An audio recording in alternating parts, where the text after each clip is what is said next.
Қайырлы күн достар. Бүгін біз балықтан хер жасайтын боламыз. Хер жасау үшін видеоның соңына дейін менімен бірге болыңыздар. Бізге осындай аршылып тазаланған балық қажет болады. Балығымызды сүйегінен ажыратып тек етті бөліктерін ғана алатын боламыз.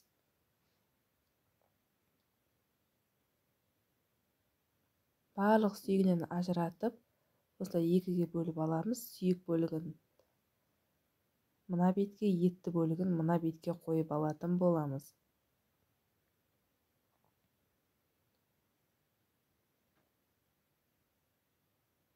Енді етті бөлігін алып болғаннан кейін оны қалауыңызша ұзынша етіп немесе төртбұрышты етіп турап аласыздар. Мен төртбұрышты етіп турап шықтым барлығын. Достар, менің видеом ұнап жатса, менің каналыма тіркеліп, лайк, комментарий баса кетіңіздер. Барлық етті бөлігін осылап турап шығамыз. Енді дайын болғаннан кейін үстіне 70%-лық уксусымызды қоямыз.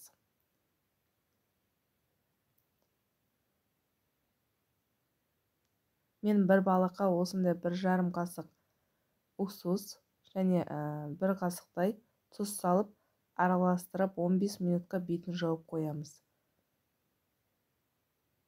Біздің балығымыздың суы шығып, дайын болуы қажет. Бетін жауып көп қоямыз. Енді херге қосатын сәбіз салатымызды жасаймыз. Сәбізді жеке ыдыста осылай теркіден өткізіп аламыз.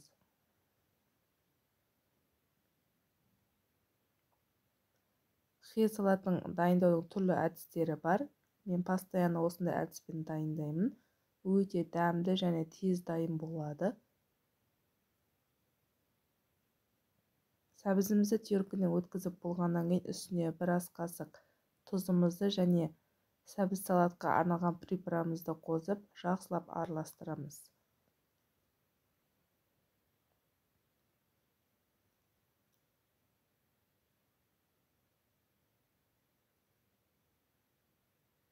Араластырып болғаннан кейін сәбіз салатымызды да қойып қоямыз. Біздің балығымыз дайын болғанша сәбізіміз де дайын болып тұрады.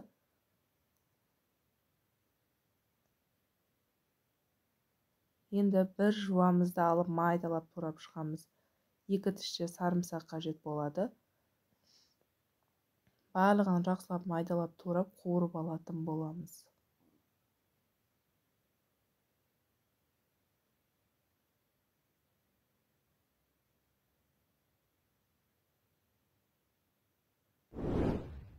Достар, видео ұнап жатса, комментарий қалдыра кетіңіздер. Сарымсағымызды өте майдалап турап шығамыз.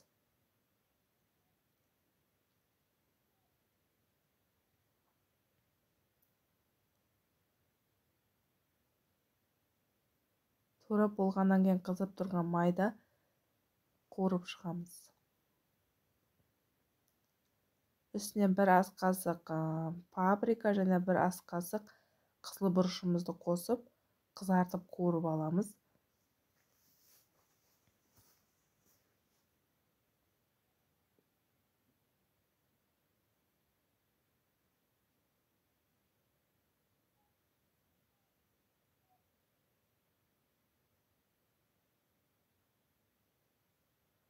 Біздің уже соусымыз дайын болып қалды.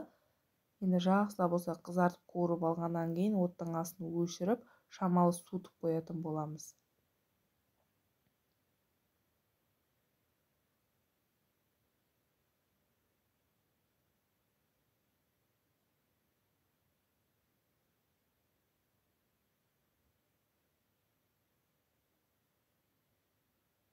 Енді пиязымызды қуырып болғаннан кейін біздің балығымыз да уже дайын болды. Енді салаттарымызды жинақтайтын боламыз. Біздің сәбіз салатымыз, қуырылған соусымыз, енді қасына дайын болған балығымызды әкелеміз. Балығымыз уже суына уже бөлініп, дайын тұр. Мінекей Енді қолымызбен алып, оны сығып, неге сәбіз салаттың үстіне салатын боламыз. Су кетіп қалмауы қажет. Осылай салып шығамыз. Оның үстіне дайын болған соусымызды құямыз.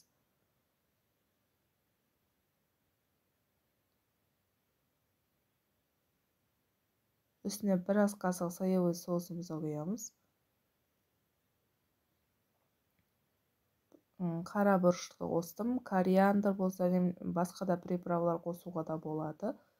Мен осы ғана приправаларды қостым. Дәмі өте күшті болып шықты. Мінекей бірінші осыларды жақсылап араластырып алып, үстіне салатный листья қосамыз, яғни лавровый лист. Қоспасаңыздар да болады. Мен дәміне қарай 1-2 талын қостым.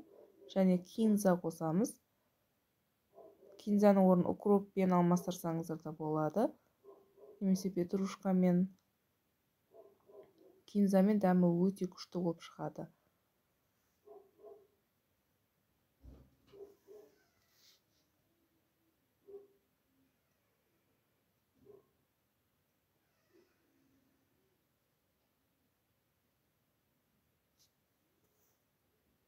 Кинзамызды қосқаннан кейін енді жақсылап араластырып, холодильникке кемі 2-3 сағатқа қойып қоямыз.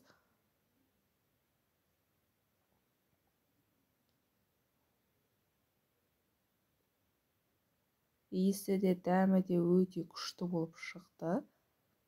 Мінекей 3 сағат холодильникте тұрған хе салатымыз дәмі өте күшті болып шықты. Менің рецептіме жасап көріңіздер. Сіздермен болған Баян, ас болсын.